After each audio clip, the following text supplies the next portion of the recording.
Lettre d'une péruvienne de Françoise de Gravigny, édition de Martine Reid. Lettre 29. J'avais grand tort, mon cher Asa, de désirer si vivement un entretien avec d'Éterville. Hélas, il ne m'a que trop parlé, quoique je désavoue le trouble qu'il a existé dans mon âme. Il n'est point encore effacé. Je ne sais quelle sorte d'impatience se joignit hier à ma tristesse accoutumée. Le monde et le bruit me devinrent plus importants qu'à l'ordinaire, jusqu'à la tendre satisfaction de Céline et de son époux. Tout ce que je voyais m'inspirait une indignation approchant du mépris. Honteuse de trouver des sentiments si injustes de mon cœur, j'allais cacher l'embarras qu'il me causait dans l'endroit le plus reculé du jardin. À peine m'étais-je assis au pied d'un arbre que les larmes involontaires coulèrent dans mes yeux. Le visage caché dans mes mains, j'étais enseveli dans une rêverie si profonde que d'Éterville était à genoux à côté de moi avant que je l'eusse aperçu. Ne vous offensez pas, Zilia, me dit-il. C'est le hasard qui m'a conduit à vos pieds. Je ne vous cherchais pas. Importuné du tumulte, je venais jouir en paix de ma douleur. Je vous ai aperçu. J'ai combattu avec moi-même pour m'éloigner de vous, mais je suis trop malheureux pour l'être sans relâche. Par pitié pour moi, je me suis approché, j'ai vu couler vos larmes. Je n'ai plus été le maître de mon cœur. Cependant, si vous m'ordonnez de vous fuir, je vous obéirai. Le pourrez-vous, Zilia? Vous suis-je odieux? Non, lui dis-je. Au contraire, asseyez-vous. Je suis bien aise de trouver une occasion de m'expliquer depuis vos derniers bienfaits. N'en parlons point, interrompit-il vivement. Attendez, repris-je. Pour être tout à fait généreux, il faut se prêter à la reconnaissance. Je ne vous ai point parlé depuis que vous m'avez rendu les précieux ornements du temple où j'étais enlevé. Peut-être en vous écrivant, ai-je mal exprimé les sentiments qu'un tel excès de bonté m'inspirait. Je veux, hélas, interrompit-il encore, que la reconnaissance est peu flatteuse pour un cœur malheureux. Compagne de l'indifférence, elle ne s'allie que trop souvent avec la haine. Qu'osez-vous penser, m'écriai-je, d'Éterville, combien j'aurais de reproches à vous faire si vous n'étiez pas tant à plaindre. Bien loin de vous haïr dès le premier moment où je vous ai vu, je sentis moins de répugnance à dépendre de vous que des Espagnols. Votre douceur et votre bonté me firent désirer dès lors de gagner votre amitié, à mesure que j'ai démêlé votre caractère. Je me suis confirmé que l'idée que vous méritiez toute la mienne, et, sans parler des extrêmes obligations que je vous ai. Comment aurais-je pu me défendre des sentiments qui vous sont dus? Je n'ai trouvé que vos vertus dignes de la simplicité des nôtres. Un fils du soleil s'honorerait de vos sentiments. Votre raison est presque celle de la nature. Combien de motifs pour vous chérir jusqu'à la noblesse de votre figure. Tout me plaît en vous. L'amitié a des yeux aussi bien que l'amour. Autrefois, après un moment d'absence, je ne vous voyais pas revenir sans qu'une sorte de sérénité se répandît dans mon cœur. Pourquoi avez-vous changé ces innocents plaisirs en peine et en contrainte? Votre raison ne paraît plus qu'avec effort. J'en crains sans cesse les écarts. Les sentiments dont vous m'entretenez gênants, l'expression des miens.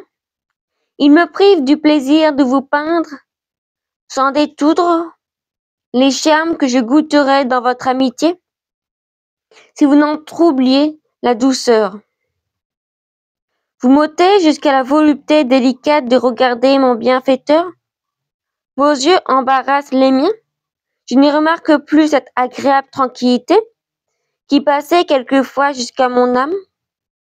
Je n'y trouve qu'une morne douleur qui me reproche sans cesse d'en être la cause. Ah, d'Éterville, que vous êtes injuste si vous croyez souffrir seul.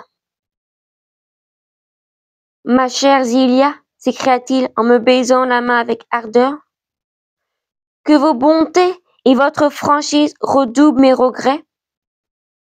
Quel trésor que la possession d'un cœur tel que le vôtre. Mais, avec quel désespoir vous m'en faites sentir la perte. Puissante Zilia, continua-t-il, quel pouvoir est le vôtre? N'est à ce point assez de me faire passer de la profonde indifférence à l'amour excessif, de l'indolence à la fureur?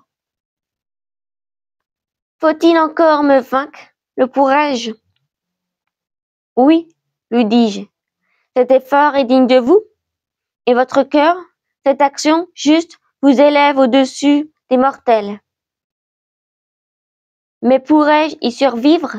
Reprit-il douloureusement. N'espérez pas au moins que je serve de victime au triomphe de votre amant. J'irai loin de vous adorer votre idée. Elle fera la nourriture amère de mon cœur. Je vous aimerai et je ne vous verrai plus. Ah, du moins, n'oubliez pas. Les sanglots étouffèrent sa voix. Il se hâta de cacher ses larmes qui couvraient son visage. Je répondais moi-même, aussi touché de sa générosité et de sa douleur. Je pris une de ses mains que je serrai dans les miennes. Non, lui dis-je, vous ne partirez point. Laissez-moi, mon ami, contentez-vous des sentiments que j'aurai toute ma vie pour vous. Je vous aime presque autant que j'aime Asa, mais je ne puis jamais vous aimer comme lui. Cruelle Ogilia, s'écria-t-il avec transport, accompagneriez-vous toujours vos bontés des coups les plus sensibles? Ah, un mortel poison détruira-t-il sans cesse le charme que vous répandez sur vos paroles? Que je suis insensé de me livrer à leur douceur? Dans quel honteux abaissement je me plonge? Sans effet, je me rends à moi-même, ajouta-t-il d'un ton ferme. Adieu, vous verrez bientôt Asa. Puisse-t-il ne pas vous faire éprouver les tourments qui me dévorent? Puisse-t-il être tel que vous le désirez et digne de votre cœur? Quelle alarme, mon cher Asa! L'air dont il prononça ces dernières paroles ne jeta-t-il pas dans mon âme? Je ne puis me défendre des soupçons qui se présentent en foule à mon esprit. Je ne doutais pas que d'Éterville ne fût mieux instruit qu'il ne voulait le paraître. Il ne me cachait quelques lettres qu'il pouvait avoir reçues d'Espagne. Enfin, oserais-je le prononcer, que tu ne fus infidèle? Je lui demandai la vérité avec les derniers instants.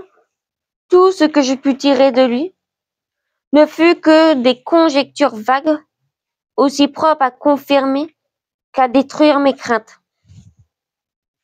Cependant, les réflexions sur l'inconstance des hommes, sur les dangers de l'absence, et sur la légèreté avec laquelle tu avais changé de religion, restèrent profondément gravées dans mon esprit. Pour la première fois, ma tendresse me devint un sentiment pénible. Pour la première fois, je craignis de perdre ton cœur. Asa, s'il était vrai, si tu ne m'aimais plus, ah, Que ma mort nous sépare plutôt que ton inconstance?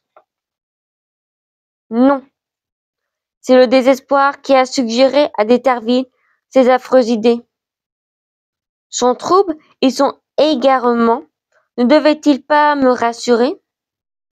L'intérêt qui lui faisait parler ne devait-il pas m'être suspect? Il me le fut, mon cher Asa, mon chagrin se tourna tout entier contre lui. Je le traitai durement, il me quitta désespéré. Hélas, étais-je moins que lui? Quel tourment n'ai-je point souffert avant de retrouver le repos de mon cœur? Est-il encore bien affermi? Asa, je t'aime si tendrement. Pourrais-tu m'oublier? Fin de la 29e lettre.